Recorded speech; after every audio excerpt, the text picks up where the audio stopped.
Kangla TV na mayam buta nokchari ngasi editorial kalam sing mayam da patun adhoktuna andokchari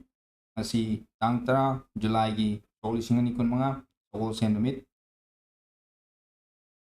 inga gi tara mangani pan ba han ba lokat chari ba kanglai pak ki maira laiba editorial kalam gi topic asina terrorist sing na kuling duna laire haiba khanglabusu kari gi damakta mukhoibu tathok pangam dribano Manipur tholi chahi ani helaklaba lan asi loisinduna ing dapa Manipur ama ohendanaba Bharat lengana lokhatpam thokpa thabak adudi hojik fawba lokhatna lei lan asina maram moiduna lamdam asigi chinga naknana leiba lokhamsingda lomising maning tamna lo ubagi thabak paikhatpa ngamdaba haibadu oidi PR lenga asina di flying squad sem le maduna chingnaba lokhamsingda flying squad thamduna lomisingna ki khang leitana lo unabagi thabak honari haibasini adubu lokhalak thabak asidi ngahak ki oina lokhalak thabakni long term solution ama purakna buhona banati security na ngak selaga lo uba haibsi kayam phajana thabak pangthok pangamgadoribano security na mapung phana ngak senbagi thabak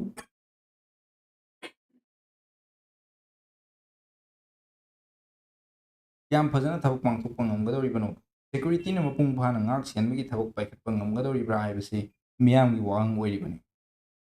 Bharat lengana lan asi loisinhangi haiba tarabadi hojik Manipurgi chingkhong chingya kayada khulai paiba kuki terrorist kaya leiribasi nahana takthokpham thoi adubu tokpham thokpa thabak asidi tawdana flying squad semlaga low ubagi thabak paikhatkani haibasidi kuki terrorist singbu adumok yokhattuna thamgani haibadu thawun utpani haina lowbada hoina la loidra haina khali lamdam asigi miyamna masagi maramdamna sathok sin tawbada athingba piriba longmi singna masagi lawukta kumduna low uba ngamduna lakiba si kuki terrorist singna nongmai kapthaduna yamna toina attack tawrappadagini haibasi Bharat lengana aduma khanglabani madunadi terrorism gi thabak thongna chatharakliba kuki terrorist sing adu karigi Manipurgi laimairigi Bharat sarkarna takthokpa ngamdribano haibasini Bharat ki Prime Minister Narendra Modi na malemgi miyamdagi terrorist maru phangna muthakkani haibasi mahakki wasakam oiribani malemgi leibak kaya koiba matamdasu leibak sing aduna terrorism maru phangna muthatnaba honabada mateng pangbiu haibagi wafamsu phongdoktuna laklibani Sigumba terrorism maru phangna muthatnaba Prime Minister masamana malemgi leibak kayada chattuna wari sanaduna honarikliba matam asida Manipurda terrorist singna wai chaiduna leire Makoina terrorism ki thawong kaya chathaduna micham kaya miyot minei chathabada natana masagi maramdamda phawba chathok chasin tawba ngamhandre Lomi singna masagi lawukta kumduna law unabu honabada nongmai kapsinduna landarakpadagi law uba ngamdre haibasi khangna karigidamakta Manipurgi laimairigi terrorist sing asi takthokpa ngamdribano haibasi miyamgi wahangni masina ona tainabada terrorist sing adubu ibadagi flying squad semlaga lomi singna law ubagi thabak chathangani haibasidi Manipur miyambu apangba sibani tiki pijabani haina lawba yai Karigumba Bharat ki Prime Minister na Manipur miyambu Bharat ki mapung phaba citizen amani haina khanbiramba taragadi ngasi Manipur miyamgi mathakta kuki terrorist singna terrorism gi thabak chathaduna miyot minei kya chatharagliba asi paikhatpham thokpa thabak paikhatuna Manipurda lai saduna leiba terrorist sing asi maru phangna muthaktuna Manipur miyam mahusagi punsida hanjilhanduna ing tappa punsida leinaba thabak paikhatamgadabani adubu paikhatpham thokpa thabak asidi paikhatna ona tainabada flying squad semlaga low ubagi thabak chathagani haibasidi Manipurgi thokliba lan asi sungloi loisinkhiroi haibidu takpani haina khalli Manipurgi apunba saktam thugaina bohanarakpa terrorist ki thawong chathaduna mihan mipun chatharakpa asi Bharat lengakta phongna singnarakpani haina khanduna terrorist sing asi Bharat lengakna maithib thokpani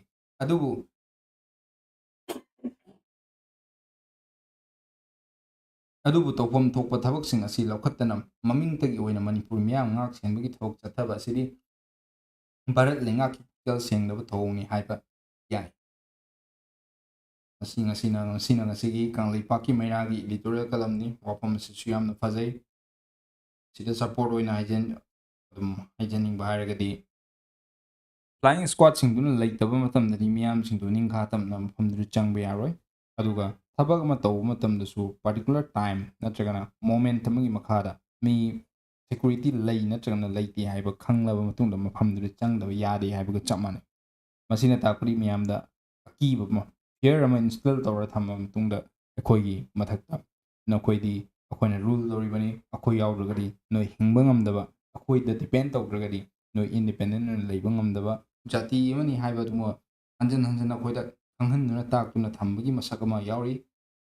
ꯃꯊꯪꯗ ꯂꯧꯈꯠꯆꯔꯤꯕ ꯅꯨꯡꯊꯤꯜꯒꯤ ꯆꯦꯐꯣꯡ ꯑꯗꯨꯅ ꯅꯨꯡꯊꯤꯜꯒꯤ ꯆꯦꯐꯣꯡ ꯑꯁꯤꯅ ꯋꯥꯌꯦꯜ ꯀꯥꯇꯤꯅꯤ꯫ ꯋꯥꯌꯦꯜ ꯀꯥꯇꯤꯒꯤ ꯇꯣꯄꯤꯛꯇ ꯂꯩꯔꯤꯕ ꯑꯁꯤ ꯃꯅꯤꯄꯨꯔꯒꯤ ꯆꯤꯡꯒꯤ ꯂꯝ ꯎꯃꯪ ꯀꯣꯛꯊꯣꯛꯄ, ꯂꯧ ꯎꯕ ꯌꯥꯕ ꯃꯐꯝ ꯂꯧꯐꯝ ꯃꯥꯡꯁꯤꯜꯂꯛꯂꯤꯕꯁꯤꯡꯒꯤꯁꯨ ꯇꯦꯡꯊꯥꯕ ꯇꯝꯃꯨ꯫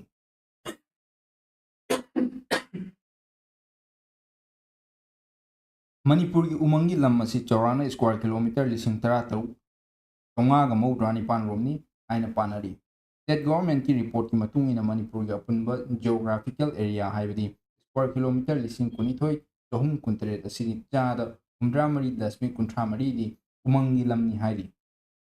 ꯃꯌꯥꯝ ꯑꯁꯤꯒꯤ ꯃꯅꯨꯡꯗ ꯌꯥꯝꯅ ꯁꯨꯛꯄ ꯎꯃꯪꯒꯤ ꯂꯝꯅ ꯁ꯭ꯀ꯭ꯋꯥꯔ ꯀꯤꯂꯣꯃꯤꯇꯔ 905ꯅꯤ꯫ ꯌꯥꯏꯃꯔꯞ ꯁꯨꯛꯄ ꯎꯃꯪꯒꯤ ꯂꯝꯅ ꯁ꯭ꯀ꯭ꯋꯥꯔ ꯀꯤꯂꯣꯃꯤꯇꯔ 6,219ꯅꯤ꯫ ꯑꯣꯄꯟ ꯐꯣꯔꯦꯁꯠꯀꯤ ꯂꯝꯅ ꯁ꯭ꯀ꯭ꯋꯥꯔ ꯀꯤꯂꯣꯃꯤꯇꯔ 8,935ꯅꯤ ꯍꯥꯏꯅ ꯄꯥꯅꯔꯤ꯫ ꯗꯇꯥ ꯑꯃꯗꯅ ꯃꯅꯤꯄꯨꯔꯒꯤ ꯐꯣꯔꯦꯁꯠ ꯂꯝ ꯁ꯭ꯀ꯭ꯋꯥꯔ ꯀꯤꯂꯣꯃꯤꯇꯔ 18,919 ꯍꯥꯏꯅ ꯔꯦꯀꯣꯔꯗ ꯇꯧꯔꯤ꯫ ꯃꯁꯤꯒꯤ ꯃꯅꯨꯡꯗ ꯁ꯭ꯀ꯭ꯋꯥꯔ ꯀꯤꯂꯣꯃꯤꯇꯔ 934ꯅ ꯔꯤꯖꯔꯚ ꯐꯣꯔꯦꯁꯠꯅꯤ, ꯑꯗꯨꯒ ꯁ꯭ꯀ꯭ꯋꯥꯔ ꯀꯤꯂꯣꯃꯤꯇꯔ 3,182ꯅ ꯄ꯭ꯔꯣꯇꯦꯛꯇꯦꯗ ꯐꯣꯔꯦꯁꯠꯅꯤ, ꯑꯗꯨꯒ ꯁ꯭ꯀ꯭ꯋꯥꯔ ꯀꯤꯂꯣꯃꯤꯇꯔ 19,100ꯅ ꯑꯟꯀ꯭ꯂꯥꯁ ꯐꯣꯔꯦꯁꯠꯅꯤ ꯍꯥꯏꯅ ꯄꯜꯂꯤ꯫ ꯃꯤꯅꯤꯁꯇ꯭ꯔꯤꯅ ꯐꯣꯡꯗꯣꯛꯈꯤꯕ ꯔꯤꯄꯣꯔꯠꯀꯤ ꯃꯇꯨꯡ ꯏꯟꯅ ꯀꯨꯝꯖꯥ 1938ꯗꯒꯤ ꯁꯣꯛ 2012 ꯐꯥꯎꯕꯒꯤ ꯃꯅꯨꯡꯗ ꯎꯃꯪꯒꯤ ꯂꯝ ꯁ꯭ꯀ꯭ꯋꯥꯔ ꯀꯤꯂꯣꯃꯤꯇꯔ 1,958 ꯃꯥꯡꯈ꯭ꯔꯦ꯫ ꯑꯁꯨꯛ ꯌꯥꯝꯅ ꯄꯥꯛ ꯆꯥꯎꯈ꯭ꯔꯕ ꯎꯃꯪꯒꯤ ꯁꯔꯨꯛꯁꯤꯡ ꯃꯇꯧ ꯀꯔꯝꯅ ꯃꯥꯡꯈꯤꯕꯅꯣ ꯍꯥꯏꯕ ꯇꯥꯔꯒꯗꯤ ꯃꯤꯑꯣꯏꯕꯅ ꯈꯨꯟꯗꯥ ꯂꯩꯇꯥꯅꯅꯕ ꯈꯨꯜ ꯁꯦꯝꯒꯠꯅꯔꯛꯄ, ꯄꯣꯄꯤ ꯄꯥꯝꯕꯤ ꯊꯥꯅꯅꯕ ꯎꯃꯪ ꯀꯣꯛꯊꯣꯔꯛꯄ, ꯑꯃꯁꯨꯡ ꯎꯃꯪꯁꯤꯡ ꯑꯁꯤꯗ ꯍꯧꯔꯝꯕ ꯎꯄꯥꯜ ꯋꯥꯄꯥꯜꯁꯤꯡ ꯂꯂꯣꯟꯕꯁꯤꯡꯒꯤ ꯈꯨꯠꯇ ꯇꯥꯈꯤꯕꯗꯒꯤꯅꯤ꯫ ꯃꯅꯤꯄꯨꯔ ꯂꯩꯉꯥꯛꯅ ꯎꯃꯪ ꯀꯟꯅꯅꯕꯒꯤ ꯂꯧꯈꯠꯐꯝ ꯊꯣꯛꯄ ꯊꯕꯛ ꯁꯥꯡꯂꯕ ꯆꯍꯤ ꯀꯌꯥ ꯑꯃ ꯄꯥꯏꯈꯠꯇꯨꯅ ꯂꯥꯛꯂꯤ꯫ ꯂꯝꯀꯦꯠ ꯂꯝꯍꯥꯏꯕꯁꯤꯡꯒꯤ ꯊꯕꯛ ꯊꯧꯔꯝꯁꯤꯡ ꯂꯩꯉꯥꯛꯅ ꯌꯦꯡꯁꯤꯟꯈꯤꯗꯦ꯫ ꯃꯗꯨꯅ ꯃꯔꯝ ꯑꯣꯏꯔꯒ ꯀꯨꯀꯤꯁꯤꯡꯅ ꯅꯝꯅ ꯇꯥꯕ ꯆꯤꯡꯁꯥꯡ ꯄꯔꯦꯡꯁꯤꯡ ꯃꯔꯨ ꯂꯣꯏꯅꯃꯛ ꯀꯣꯛꯈ꯭ꯔꯦ, ꯑꯗꯨꯒ ꯄꯣꯄꯤ ꯄꯥꯝꯕꯤ ꯊꯥꯅꯈ꯭ꯔꯦ꯫ ꯆꯤꯡꯒꯤ ꯎꯃꯪꯁꯤꯡꯗ ꯄꯣꯄꯤ ꯄꯥꯝꯕꯤ ꯊꯥꯕꯁꯤ ꯍꯧꯖꯤꯛ ꯍꯧꯈꯤꯕ ꯆꯍꯤ 4-5 ꯑꯁꯤꯗ ꯀꯥ ꯍꯦꯟꯅ ꯌꯥꯝꯈꯠꯂꯛꯂꯤ꯫ ꯃꯗꯨꯅ ꯃꯔꯝ ꯑꯣꯏꯔꯒ ꯁ꯭ꯇꯦꯠ ꯑꯁꯤ ꯃꯌꯥꯏ ꯀꯥꯕ ꯗ꯭ꯔꯒ ꯄꯨꯊꯣꯛꯄꯒꯤ ꯃꯐꯝ ꯑꯃ ꯑꯣꯏꯈꯠꯂꯛꯈꯤ꯫ ꯆꯤꯡꯒꯤ ꯎꯃꯪꯁꯤꯡ ꯀꯣꯛꯊꯣꯛꯈꯤꯕꯅ ꯃꯔꯝ ꯑꯣꯏꯔꯒ ꯃꯅꯤꯄꯨꯔꯗ ꯃꯍꯧꯁꯥꯒꯤ ꯑꯏꯪ ꯑꯁꯥ ꯑꯃꯁꯨꯡ ꯅꯣꯡꯖꯨ ꯅꯨꯡꯁꯥꯒꯤ ꯈꯜꯗ ꯁꯥꯊꯤꯅ ꯀꯥꯏꯊꯔꯛꯈꯤ꯫ ꯑꯍꯣꯡꯕ ꯀꯌꯥ ꯑꯁꯤ ꯎꯔꯛꯄꯗꯒꯤ ꯑꯃꯁꯨꯡ ꯆꯍꯤ ꯅꯧꯔꯤꯕ ꯑꯉꯥꯡ ꯀꯌꯥ ꯑꯃ ꯃꯌꯥꯏ ꯀꯥꯕ ꯆꯤꯟꯖꯥꯛꯇ ꯏꯔꯥꯛꯅꯕꯒꯤ ꯐꯤꯚꯝ ꯂꯥꯛꯄꯗꯒꯤ ꯃꯔꯨꯑꯣꯏꯅ ꯇꯝꯄꯥꯛꯀꯤ ꯃꯤꯌꯥꯝꯗ ꯅꯨꯡꯉꯥꯏꯇꯕ ꯐꯥꯎꯔꯛꯏ꯫ ꯃꯁꯤꯅ ꯃꯔꯝ ꯑꯣꯏꯔꯒ ꯄꯣꯄꯤ ꯄꯥꯝꯕꯤ ꯊꯥꯔꯤꯕ ꯃꯤꯑꯣꯏꯁꯤꯡ ꯑꯗꯨ ꯃꯈꯣꯏ ꯈꯛꯇꯃꯛ ꯎꯔꯛꯇꯦ, ꯀꯥꯡꯂꯨꯞ ꯑꯣꯏꯅ ꯎꯔꯛꯏ, ꯑꯃꯁꯨꯡ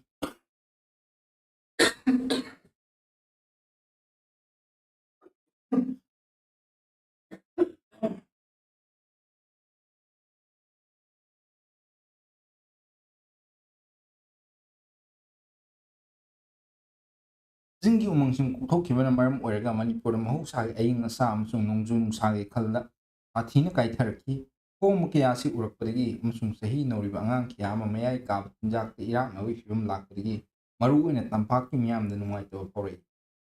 ꯃꯁꯤꯅ ꯃꯔꯝ ꯑꯣꯏꯔꯒ ꯄꯣꯄꯤ ꯄꯥꯝꯕꯤ ꯊꯥꯔꯤꯕ ꯃꯤꯑꯣꯏꯁꯤꯡ ꯑꯗꯨ ꯃꯈꯣꯏ ꯈꯛꯇꯃꯛ ꯎꯔꯛꯇꯦ, ꯀꯥꯡꯂꯨꯞ ꯑꯣꯏꯅ ꯎꯔꯛꯏ꯫ ꯑꯁꯨꯝꯅ ꯃꯩꯇꯩ ꯑꯃꯁꯨꯡ ꯀꯨꯀꯤ ꯃꯔꯛꯇ ꯅꯨꯡꯉꯥꯏꯅꯗꯕꯒꯤ ꯃꯩ ꯆꯨꯕ ꯍꯧꯔꯛꯈꯤ꯫ ꯊꯥꯡꯒꯩ ꯁꯦꯡꯕꯃꯛꯁꯨ ꯀꯨꯀꯤꯁꯤꯡꯅ ꯅꯝꯅ ꯇꯥꯕ ꯈꯨꯟꯗꯥꯕ ꯃꯐꯝ ꯑꯌꯥꯝꯕ ꯎꯃꯪꯒꯤ ꯂꯝ ꯀꯣꯛꯊꯣꯛꯏ꯫ ꯃꯗꯨ ꯇꯧꯗꯅꯕ ꯍꯥꯏꯔꯨꯕꯗ ꯅꯠꯇ꯭ꯔꯒ ꯊꯤꯡꯂꯨꯕꯗ ꯊꯤꯡꯂꯨꯕ ꯀꯥꯡꯕꯨ ꯑꯗꯨꯕꯨ ꯌꯦꯛꯅꯕ ꯑꯃ ꯑꯣꯏꯅ ꯂꯧꯏ꯫ ꯆꯤꯡꯒꯤ ꯂꯝꯁꯤꯡꯗꯒꯤ ꯎꯃꯪ ꯀꯣꯛꯊꯣꯛꯄꯒꯤꯗꯃꯛ ꯇꯝꯄꯥꯛꯇ ꯈꯨꯟꯗꯥꯔꯤꯕ ꯃꯩꯇꯩꯁꯤꯡꯅ ꯆꯦꯟꯅꯔꯤꯕ ꯆꯤꯡꯒꯤ ꯐꯨꯔꯨꯞꯁꯤꯡ ꯑꯗꯨꯗ ꯑꯗꯨꯛꯀꯤ ꯃꯇꯤꯛ ꯁꯥꯎꯏ꯫ ꯑꯩꯈꯣꯏꯒꯤ ꯑꯦꯟꯚꯥꯏꯔꯟꯃꯦꯟꯠ ꯃꯈꯣꯏꯅ ꯃꯥꯡꯍꯜꯂꯦ, ꯃꯅꯤꯄꯨꯔ ꯃꯆꯥ ꯅꯠꯇꯕꯗꯧꯅ ꯇꯧꯔꯦ, ꯃꯤꯑꯣꯏꯕ ꯈꯨꯟꯅꯥꯏꯒꯤ ꯌꯦꯛꯅꯕꯅꯤ ꯍꯥꯏꯕꯅꯆꯤꯡꯕ ꯃꯔꯥꯜ ꯀꯌꯥ ꯑꯃ ꯁꯤꯕꯤꯔꯤ꯫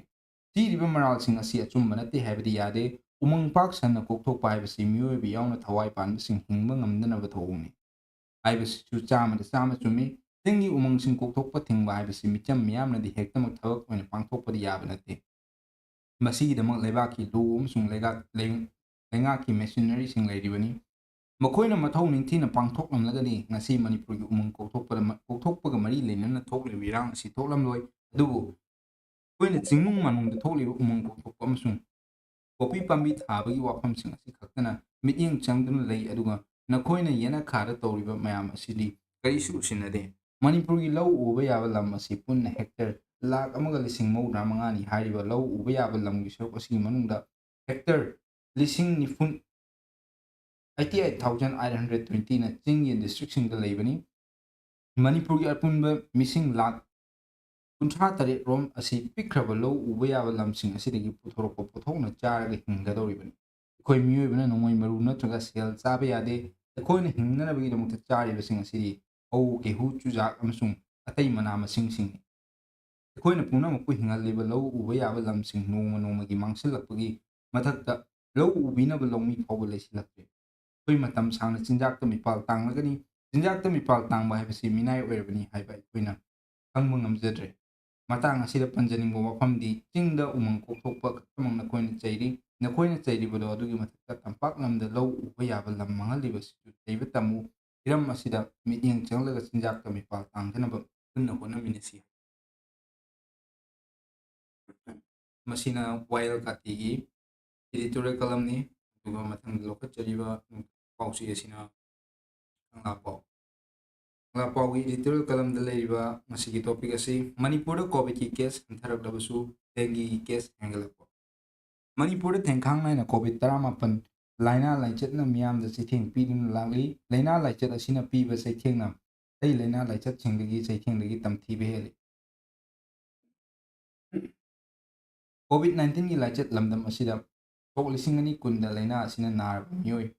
1,90,398 ꯊꯦꯡꯅꯈꯤ꯫ ꯅꯥꯕ ꯐꯕꯗꯒꯤ ꯗꯤꯁꯆꯥꯔꯖ ꯇꯧꯈꯤꯕ ꯃꯁꯤꯡꯅ 3,03,139 ꯑꯣꯏꯈꯤ꯫ ꯁꯤꯈꯤꯕ ꯃꯤꯑꯣꯏꯒꯤ ꯃꯁꯤꯡꯅ 2,197ꯅꯤ꯫ ꯁ꯭ꯇꯦꯠ ꯑꯁꯤꯗ ꯂꯥꯏꯅꯥ ꯂꯥꯏꯆꯠ ꯑꯁꯤ ꯀꯟꯇ꯭ꯔꯣꯜ ꯉꯝꯗꯕ ꯃꯑꯣꯡꯗ ꯑꯍꯥꯟꯕ ꯑꯣꯏꯅ ꯁꯟꯗꯣꯔꯛꯈꯤꯕ ꯃꯇꯝ ꯑꯗꯨꯗ ꯄꯣꯖꯤꯇꯤꯚ ꯑꯣꯏꯕ ꯃꯤꯑꯣꯏꯒꯤ ꯃꯁꯤꯡ ꯅꯣꯡꯃ ꯅꯣꯡꯃꯒꯤ ꯍꯦꯟꯒꯠꯂꯛꯄꯗꯒꯤ ꯍꯣꯁꯄꯤꯇꯥꯜꯁꯤꯡꯗ ꯂꯥꯌꯦꯡꯕ ꯆꯟꯗꯕꯗꯒꯤ ꯁ꯭ꯀꯨꯜ ꯀꯣꯂꯦꯖꯁꯤꯡ ꯌꯥꯎꯅ ꯇꯣꯉꯥꯟ ꯇꯣꯉꯥꯟꯕ ꯃꯐꯝꯁꯤꯡꯗ ꯀ꯭ꯋꯥꯔꯦꯟꯇꯥꯏꯟ ꯁꯦꯟꯇꯔꯁꯤꯡ ꯑꯃꯗꯤ ꯍꯣꯝ ꯑꯥꯏꯁꯣꯂꯦꯁꯟ ꯇꯧꯗꯨꯅ ꯂꯥꯌꯦꯡ ꯄꯊꯥꯞ ꯆꯠꯊꯅꯈꯤ꯫ ꯂꯥꯏꯅꯥ ꯂꯥꯏꯆꯠ ꯑꯁꯤꯗꯒꯤ ꯉꯥꯛꯊꯣꯛꯅꯕ ꯃꯤꯌꯥꯝꯅ ꯌꯨꯝ ꯌꯨꯝꯗꯒꯤ ꯃꯄꯥꯟ ꯊꯣꯛꯇꯨꯅ ꯁꯨꯕ ꯅꯣꯝꯕ ꯆꯠꯄꯒꯤ ꯑꯊꯤꯡꯕ ꯌꯥꯎꯅ ꯃꯍꯩ-ꯂꯣꯏꯁꯪꯁꯤꯡ ꯀꯩꯊꯦꯜ ꯂꯩꯉꯥꯛꯀꯤ ꯂꯣꯏꯁꯪꯁꯤꯡ ꯑꯊꯤꯡꯕ ꯊꯝꯈꯤ꯫ ꯃꯤꯑꯣꯏ ꯑꯃꯒ ꯑꯃꯒꯒꯤ ꯃꯔꯛꯇ ꯐꯤꯖꯤꯀꯦꯜ ꯗꯤꯁꯇꯦꯟꯁ ꯊꯝꯕ, ꯐꯦꯁ ꯃꯥꯛꯁ ꯎꯞꯄ, ꯁꯥꯄꯣꯟ ꯑꯃꯗꯤ ꯍꯦꯟ ꯋꯥꯁ ꯁꯤꯖꯤꯟꯅꯗꯨꯅ ꯈꯨꯠ ꯁꯥ ꯁꯦꯡꯅ ꯍꯥꯝꯗꯣꯛ-ꯆꯥꯝꯊꯣꯛꯄꯒꯤ ꯆꯦꯛꯁꯤꯟ ꯊꯧꯔꯥꯡ ꯂꯧꯈꯠꯈꯤ꯫ ꯂꯥꯏꯅꯥ ꯑꯁꯤꯅ ꯄꯥꯛꯇꯛꯅꯅ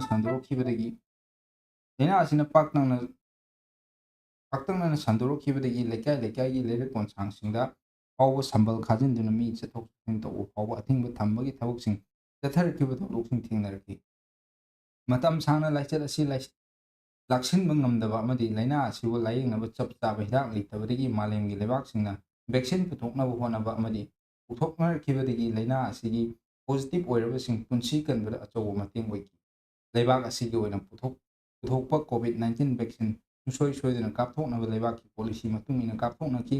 ꯂꯥꯏꯅꯥ ꯂꯥꯏꯆꯠ ꯑꯁꯤꯅ ꯃꯤꯌꯥꯝꯗ ꯃꯥꯌꯣꯛꯅꯈꯤꯕ ꯑꯋꯥꯕ ꯑꯗꯨꯅ ꯃꯔꯝ ꯑꯣꯏꯔꯒ ꯁꯨꯕ ꯅꯣꯝꯕ ꯂꯦꯞꯅꯈꯤꯕꯗꯒꯤ ꯄꯣꯠꯊꯣꯛ ꯄꯨꯊꯣꯛꯄ ꯉꯝꯗꯕ ꯂꯂꯣꯟ-ꯏꯇꯤꯛ ꯂꯦꯞꯅꯈꯤꯕ ꯑꯗꯨꯅ ꯃꯔꯝ ꯑꯣꯏꯔꯒ ꯃꯤꯄꯨꯝ ꯈꯨꯗꯤꯡꯃꯛ ꯁꯦꯟꯃꯤꯠꯂꯣꯟꯒꯤ ꯐꯤꯚꯝ ꯀꯥ ꯍꯦꯟꯅ ꯁꯣꯛꯆꯤꯟꯈꯤꯕꯗꯒꯤ ꯆꯍꯤ ꯀꯌꯥ ꯐꯨꯀꯠꯄ ꯉꯝꯗꯅ ꯂꯩꯔꯛꯈꯤꯕꯅꯤ꯫ ꯂꯂꯣꯟ-ꯏꯇꯤꯛ ꯇꯧꯕꯁꯤꯡ ꯑꯃꯁꯨꯡ ꯅꯣꯡꯃ ꯅꯣꯡꯃꯒꯤ ꯁꯨ-ꯅꯣꯝꯂꯒ ꯍꯤꯡꯂꯤꯕ ꯃꯤꯑꯣꯏ ꯀꯌꯥ ꯍꯤꯡꯕ ꯉꯝꯗꯕꯒꯤ ꯑꯋꯥꯕ ꯃꯥꯌꯣꯛꯅꯔꯛꯈꯤꯕꯒꯤ ꯑꯅꯧꯕ ꯁꯤꯟꯐꯝ ꯍꯣꯡꯅꯈꯤꯗꯨꯅ ꯁꯤꯟꯐꯝ ꯀꯌꯥ ꯃꯨꯠꯈꯤꯕꯒꯤ ꯆꯩꯊꯦꯡꯅ ꯉꯁꯤ ꯐꯥꯎꯕ ꯑꯋꯥꯕ ꯃꯥꯌꯣꯛꯅꯔꯤ꯫ ꯆꯩꯔꯛ ꯑꯁꯤꯗ ꯆꯠꯂꯤꯕ ꯆꯍꯤ 2025 ꯑꯁꯤꯗꯁꯨ ꯅꯧꯍꯧꯅꯅ ꯀꯣꯚꯤꯗ-19 ꯚꯥꯏꯔꯦꯜ ꯁꯟꯗꯣꯛꯄ ꯍꯧꯔꯛꯈꯤꯕꯗꯒꯤ ꯉꯔꯥꯡ ꯖꯨꯂꯥꯏ 8ꯗ ꯃꯤꯑꯣꯏ 3 ꯈꯛ ꯄꯣꯖꯤꯇꯤꯚ ꯑꯣꯏꯕ ꯊꯦꯡꯅꯈꯤꯕ ꯑꯁꯤ ꯊꯥꯔꯒ ꯄꯨꯟꯅ ꯄꯣꯖꯤꯇꯤꯚ ꯀꯦꯁ 308 ꯁꯨꯔꯦ꯫ ꯑꯗꯨꯕꯨ ꯍꯟꯗꯛ ꯅꯧꯍꯧꯅꯅ ꯁꯟꯗꯣꯔꯛꯂꯤꯕ ꯀꯣꯚꯤꯗ-19ꯒꯤ ꯚꯦꯔꯤꯌꯦꯟꯠ ꯑꯁꯤꯅ ꯃꯃꯥꯡꯒꯤꯒꯨꯝꯅ ꯃꯄꯥꯡꯒꯜ ꯀꯟꯗꯕ ꯑꯣꯏꯕꯗꯒꯤ ꯃꯤꯌꯥꯝꯅ ꯄꯥꯈꯠꯄ ꯑꯃꯗꯤ ꯃꯤꯄꯥꯏꯅꯤꯡꯉꯥꯏ ꯑꯣꯏꯗꯦ꯫ ꯑꯗꯨꯕꯨ ꯆꯦꯛꯁꯤꯟ ꯊꯧꯔꯥꯡꯗꯤ ꯂꯧꯈꯠꯄꯒꯤ ꯇꯉꯥꯏꯐꯗꯕ ꯂꯩ ꯍꯥꯏꯅ ꯍꯦꯜꯊ ꯗꯤꯄꯥꯔꯠꯃꯦꯟꯠꯀꯤ ꯃꯥꯏꯀꯩꯗꯒꯤ ꯐꯣꯡꯗꯣꯛꯄ ꯂꯩꯇ꯭ꯔꯦ꯫ ꯃꯁꯤꯅ ꯃꯔꯝ ꯑꯣꯏꯔꯒ ꯃꯤꯌꯥꯝꯅ ꯑꯀꯤꯕ ꯂꯩꯇꯅ ꯁꯨꯕ ꯅꯣꯝꯕ ꯆꯠꯄ ꯉꯝꯂꯤꯕ ꯑꯁꯤꯃꯛꯇꯤ ꯌꯥꯝꯅ ꯂꯥꯏꯕꯛ ꯐꯕꯅꯤ꯫ ꯀꯣꯚꯤꯗ-19 ꯚꯦꯔꯤꯌꯦꯟꯠ ꯁꯟꯗꯣꯛꯂꯤꯉꯩ ꯑꯁꯤ ꯆꯩꯔꯛꯇ ꯀꯥꯡꯂꯒꯤ ꯁꯟꯗꯣꯛꯄ ꯂꯥꯏꯅꯥ ꯗꯦꯡꯒꯤꯒꯤ ꯀꯦꯁ ꯍꯦꯟꯒꯠꯂꯛꯈꯤꯕꯁꯤ ꯂꯥꯏꯕꯛ ꯊꯤꯕꯅꯤ꯫ ꯆꯍꯤ ꯑꯁꯤꯒꯤ ꯖꯨꯂꯥꯏ 9 ꯐꯥꯎꯕ ꯁ꯭ꯇꯦꯠ ꯑꯁꯤꯗ ꯗꯦꯡꯒꯤ ꯀꯦꯁ 35 ꯀꯟꯐꯥꯔꯝ ꯇꯧꯈ꯭ꯔꯦ꯫ ꯃꯁꯤꯒꯤ ꯃꯅꯨꯡꯗ Imphal West case 63, Imphal East 10, ꯕꯤꯁꯅꯨꯄꯨꯔꯗ 9, ꯊꯧꯕꯥꯜꯗ 9, ꯆꯥꯟꯗꯦꯜ ꯑꯃꯁꯨꯡ ꯇꯦꯡꯅꯧꯄꯜꯗ ꯀꯦꯁ ꯑꯃꯃꯝ, ꯇꯃꯦꯡꯂꯣꯡꯗ ꯀꯦꯁ 1, ꯀꯛꯆꯤꯡꯗ ꯀꯦꯁ 3, ꯎꯈ꯭ꯔꯨꯜꯗ ꯀꯦꯁ 4 ꯑꯃꯁꯨꯡ ꯀꯥꯝꯖꯣꯡꯗ ꯀꯦꯁ 1ꯅꯤ꯫ ꯑꯗꯨꯝ ꯑꯣꯏꯅꯃꯛ ꯁ꯭ꯇꯦꯠ ꯑꯁꯤꯒꯤ ꯗꯤꯁꯇ꯭ꯔꯤꯛ 13 ꯑꯁꯤꯗ ꯆꯍꯤ ꯑꯁꯤꯒꯤ ꯖꯅꯨꯋꯥꯔꯤ ꯊꯥꯗꯒꯤ ꯍꯧꯖꯤꯛ ꯐꯥꯎꯕꯗ ꯄꯨꯟꯅ ꯗꯦꯡꯒꯤ ꯀꯟꯐꯥꯔꯝ ꯀꯦꯁ 86 ꯑꯃꯁꯨꯡ ꯄ꯭ꯔꯣꯕꯦꯕꯜ ꯀꯦꯁ 15 ꯔꯣꯝ ꯂꯩꯔꯦ꯫ ꯃꯁꯤꯒꯤ ꯃꯅꯨꯡꯗ ꯏꯝꯐꯥꯜ ꯋꯦꯁꯇ ꯀꯦꯁ 69 ꯂꯩꯕꯒꯤ ꯃꯊꯛꯇ ꯃꯦꯂꯦꯔꯤꯌꯥꯒꯤ ꯀꯦꯁ 3 ꯂꯩꯔꯦ꯫ ꯃꯦꯂꯦꯔꯤꯌꯥꯒꯤ ꯀꯦꯁ ꯑꯁꯤꯗꯤ ꯃꯄꯥꯟꯗꯒꯤ ꯄꯨꯁꯤꯜꯂꯛꯈꯤꯕꯅꯤ ꯍꯥꯏ꯫ ꯁ꯭ꯇꯦꯠ ꯑꯁꯤꯗ ꯀꯣꯚꯤꯗ-19 ꯚꯦꯔꯤꯌꯦꯟꯠ ꯁꯟꯗꯣꯛꯄꯒꯤ ꯆꯥꯡ ꯅꯦꯝꯊꯔꯛꯂꯕꯁꯨ ꯗꯦꯡꯒꯤꯒꯤ ꯀꯦꯁ ꯇꯞꯅ ꯇꯞꯅ ꯋꯥꯡꯈꯠꯂꯛꯂꯤꯕ ꯑꯁꯤꯗꯒꯤ ꯉꯥꯛꯊꯣꯛꯅꯕ ꯂꯩꯉꯥꯛꯀꯤ ꯃꯔꯤ ꯂꯩꯅꯕ ꯂꯣꯏꯁꯪꯅ ꯑꯀꯛꯅꯕ ꯊꯧꯔꯥꯡ ꯂꯧꯈꯠꯇꯨꯅ ꯃꯤꯌꯥꯝꯕꯨ ꯄꯨꯟꯁꯤ ꯀꯟꯅꯅꯕ ꯍꯣꯠꯅꯐꯝ ꯊꯣꯛꯏ꯫ ꯑꯔꯣꯏꯕꯗ ꯀꯣꯠ ꯇꯧꯔꯤꯕꯁꯤꯅ ꯃꯍꯧꯁꯥꯒꯤ ꯈꯜ ꯀꯥꯏꯔꯛꯄꯗꯒꯤ ꯃꯇꯝ ꯃꯇꯝꯒꯤ ꯁꯟꯗꯣꯔꯛꯄ ꯂꯥꯏꯅꯥ ꯂꯥꯏꯆꯠꯁꯤꯡꯗꯒꯤ ꯉꯥꯛꯊꯣꯛꯅꯕ ꯑꯃꯠꯇ ꯉꯥꯏꯔꯕ ꯄꯥꯝꯕꯩꯗꯤ ꯆꯦꯛꯁꯤꯟ ꯊꯧꯔꯥꯡ ꯂꯧꯈꯠꯄꯅꯤ ꯍꯥꯏꯕꯁꯤ ꯃꯁꯤꯅ ꯀꯪꯂꯥ ꯄꯥꯎꯒꯤ ꯏꯗꯤꯇꯣꯔꯤꯌꯦꯜ ꯀꯂꯝꯅꯤ꯫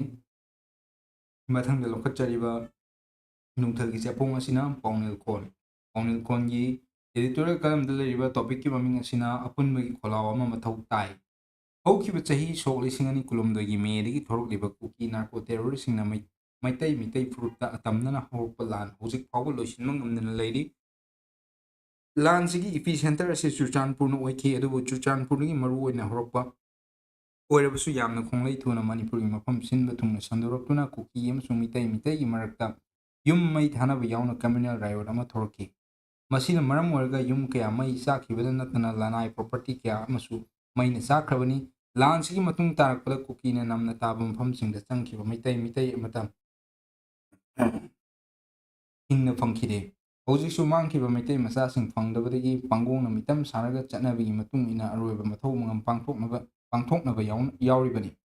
ꯍꯥꯟꯅꯅ ꯃꯅꯤꯄꯨꯔꯗ ꯈꯨꯟꯗꯥ ꯂꯩꯇꯥꯗꯨꯅ ꯂꯩꯔꯝꯕ ꯀꯨꯀꯤ ꯐꯨꯔꯨꯞꯁꯤꯡꯕꯨ ꯅꯧꯅ ꯆꯪꯁꯤꯜꯂꯛꯄ ꯑꯥꯏꯟꯅ ꯌꯥꯗꯕ ꯀꯨꯀꯤ ꯈꯨꯠꯂꯥꯏ ꯄꯥꯏꯕꯁꯤꯡꯅ ꯈꯨꯗꯨꯝ ꯆꯟꯁꯤꯟꯗꯨꯅ ꯃꯈꯣꯏꯒꯤ ꯑꯄꯥꯝꯕꯗ ꯆꯠꯀꯗꯕꯅꯤ ꯍꯥꯏꯗꯨꯅ ꯀꯤꯍꯟꯕꯗꯒꯤ ꯃꯈꯣꯏꯁꯨ ꯂꯥꯟꯁꯤꯗ ꯌꯥꯎꯅꯤꯡꯗ ꯌꯥꯎꯕꯁꯨ ꯀꯣꯡꯒꯥꯏꯅꯤ꯫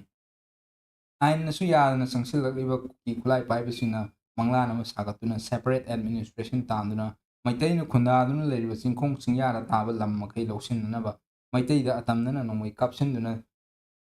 ꯇꯥꯟꯊꯣꯛꯍꯜꯂꯛꯄꯗꯒꯤ ꯃꯁꯥꯒꯤ ꯃꯔꯝꯗꯝꯗ ꯉꯁꯤ ꯃꯤꯆꯦꯟ ꯑꯣꯏꯗꯨꯅ ꯔꯤꯂꯤꯐ ꯀꯦꯝꯞ ꯀꯌꯥꯗ ꯆꯪꯖꯐꯝ ꯂꯧꯗꯨꯅ ꯂꯩꯔꯤ꯫ ꯔꯤꯂꯤꯐ ꯀꯦꯝꯞꯁꯤꯡꯗ ꯆꯪꯖꯐꯝ ꯂꯧꯗꯨꯅ ꯂꯩꯕ ꯍꯥꯏꯕꯁꯤꯁꯨ ꯀꯅꯥꯁꯨ ꯅꯨꯡꯉꯥꯏꯇꯦ꯫ ꯑꯅꯥ ꯑꯌꯦꯛ ꯌꯥꯎꯔꯛꯄ ꯃꯇꯝꯗ ꯂꯥꯏꯌꯦꯡ ꯁꯦꯜ ꯂꯩꯇꯕꯗꯒꯤ ꯃꯤꯁꯤ ꯃꯤꯅꯥ ꯐꯥꯎꯕ ꯌꯥꯎꯕ ꯊꯦꯡꯅꯔꯦ꯫ ꯄꯤꯑꯥꯔ ꯂꯩꯉꯥꯛꯁꯤꯅ ꯃꯈꯣꯏꯗ ꯀꯔꯤ ꯃꯇꯦꯡ ꯄꯥꯡꯂꯤ ꯍꯥꯏꯕ ꯈꯪꯗꯦ꯫ ꯂꯥꯟꯖꯦꯟꯅꯗꯨꯅ ꯂꯩꯔꯤꯕꯁꯤꯡ ꯃꯁꯥꯒꯤ ꯃꯌꯨꯝꯗ ꯍꯟꯖꯤꯟꯍꯜꯂꯅꯤꯗꯤ ꯍꯥꯏꯔꯤ, ꯑꯗꯨꯕꯨ ꯃꯗꯨ ꯑꯔꯣꯏꯕ ꯑꯃꯗꯤ ꯑꯣꯏꯗꯦ꯫ ꯀꯨꯀꯤꯁꯤꯡꯅ ꯅꯣꯡꯃꯩ ꯀꯥꯞꯁꯤꯟꯕꯅꯆꯤꯡꯕ ꯇꯧꯔꯛꯄꯗ ꯁꯦꯀ꯭ꯌꯨꯔꯤꯇꯤꯅ ꯀꯗꯥꯏ ꯐꯥꯎꯕ ꯉꯥꯛꯊꯣꯛꯄ ꯉꯝꯒꯅꯤ? ꯂꯩꯔꯤꯕ ꯐꯤꯚꯝ ꯑꯁꯤꯗꯗꯤ ꯑꯣꯜ ꯄꯣꯂꯤꯇꯤꯀꯦꯜ ꯄꯥꯔꯇꯤꯒꯤ ꯃꯤꯐꯝ ꯄꯥꯡꯊꯣꯛꯇꯨꯅ ꯈꯦꯠꯅꯕ ꯂꯩꯇꯕ ꯃꯠ ꯑꯃ ꯂꯧꯔꯒ ꯑꯄꯨꯟꯕꯒꯤ ꯈꯣꯜꯂꯥꯎ ꯑꯃ ꯂꯥꯎꯗꯨꯅ ꯏꯃꯥ ꯂꯩꯕꯥꯛ ꯀꯟꯕꯁꯤꯅ ꯆꯨꯝꯒꯅꯤ ꯈꯜꯂꯤ꯫ ꯃꯁꯤꯅ ꯉꯁꯤ ꯅꯨꯡꯊꯤꯜꯒꯤ ꯆꯦꯐꯣꯡ ꯄꯥꯎꯅꯤꯜ ꯈꯣꯟꯒꯤ editorial ꯀꯂꯝꯅꯤ꯫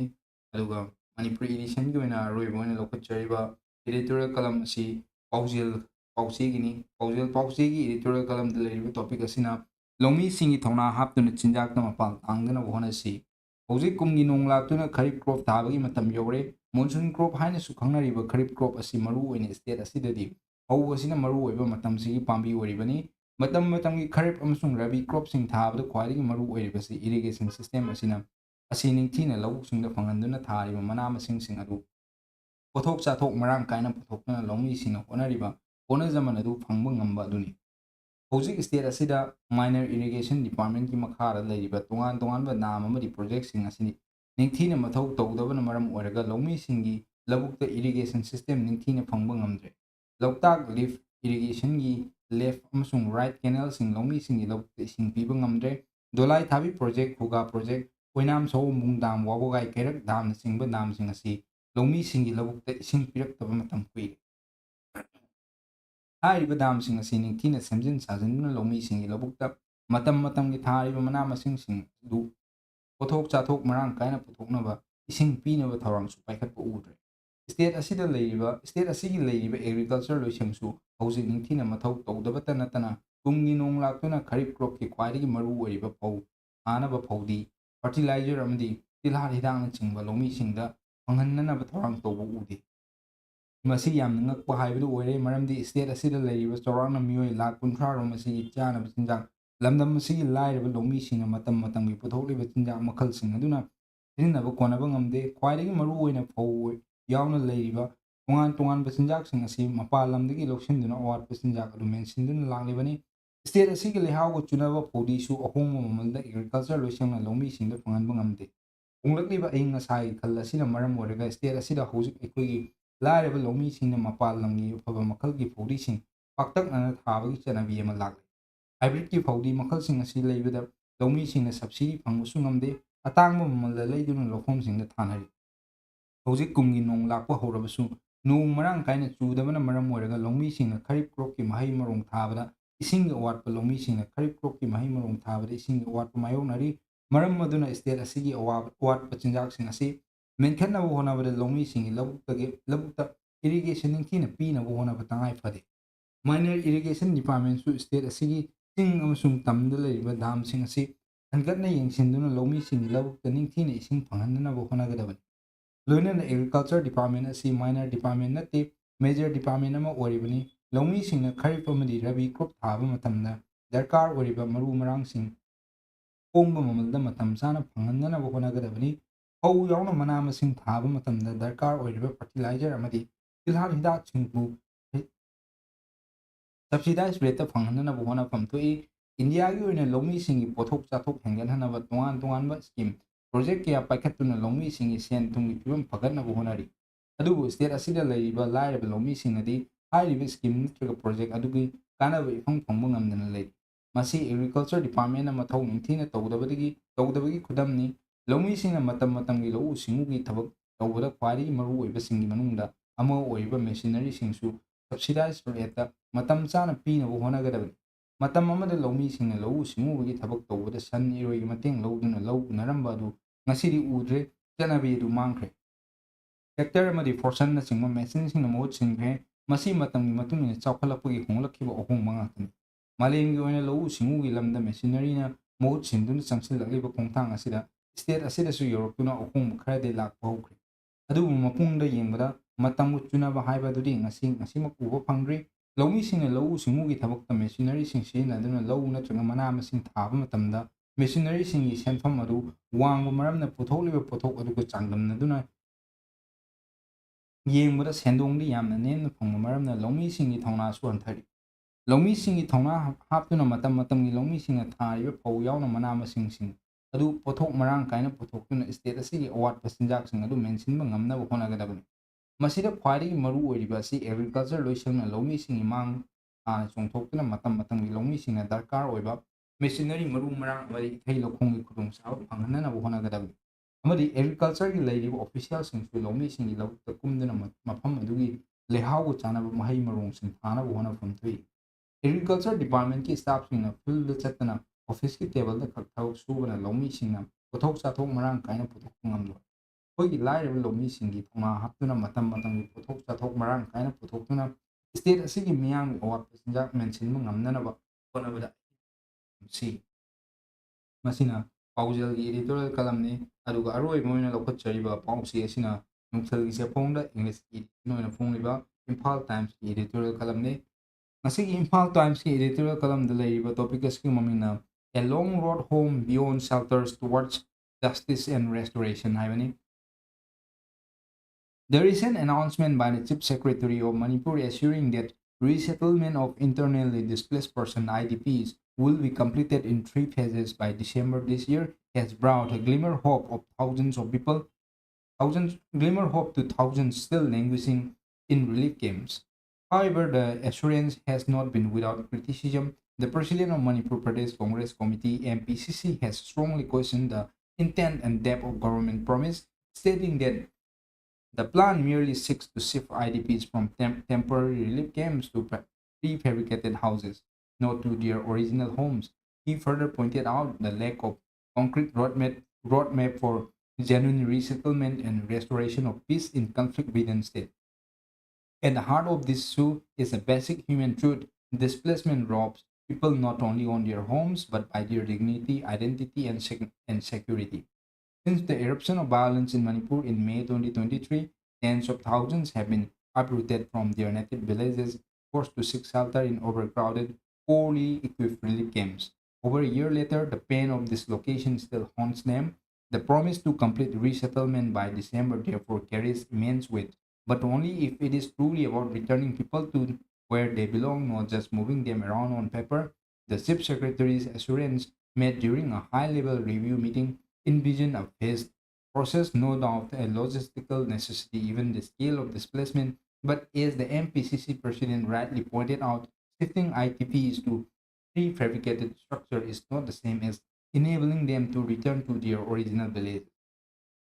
Prefabs may provide improved shelters and a semblance of privacy, but they remain temporary solutions. What the people demand and deserve is a permanent return to their ancestral lands, complete with security and infrastructure. an assurance of non-recurrence of violence. More troubling is the absence of clear and transparent roadmap. Resettlement, especially in conflict-sensitive environments like Manipur, cannot be undertaken as an administrative exercise alone. It must be rooted in reconciliation, justice, and the restoration of trust within communities. For many, returning home is not merely a logistical issue, but an emotional and psychological challenge. The fear of renewed violence, lack of security guarantees, and broken inter-community ties and real obstacles. Until these are addressed meaningfully, the process will remain incomplete. The state government must therefore go beyond mere infrastructure. It must engage deeply with whole displaced population and host communities, involve civil society, and initiate open dialogues aimed at healing. A transparent roadmap must include details on security arrangement, compensation for destroyed homes, rehabilitation of livelihoods, and mechanisms for long-term peace building. Furthermore, the role of central government must not be passive. Given the ethnic complexities and history of the conflict, intervention and support from New Delhi are essential, not only in terms of funds and logistics, but also in guiding a political process that promotes dialogue and reconciliation. The MPCC president criticism, far from being mere political posturing, raises pertinent questions that need urgent answers. What mechanisms are in place to ensure safe and voluntary return? How are the original home and properties of IDPs being protected or restored? What steps are being taken to bring about justice for victims and accountability for violence that led to their displacement? It is time the government recognized that prefabricated homes are not a destination but a stop along the way. The ultimate goal must be to bring every displaced family back to their rightful home with dignity and security, and to restore a Manipur where all communities can coexist in peace. Only then can we truly say that resettlement has been completed, not just by December, but in spirit and substances.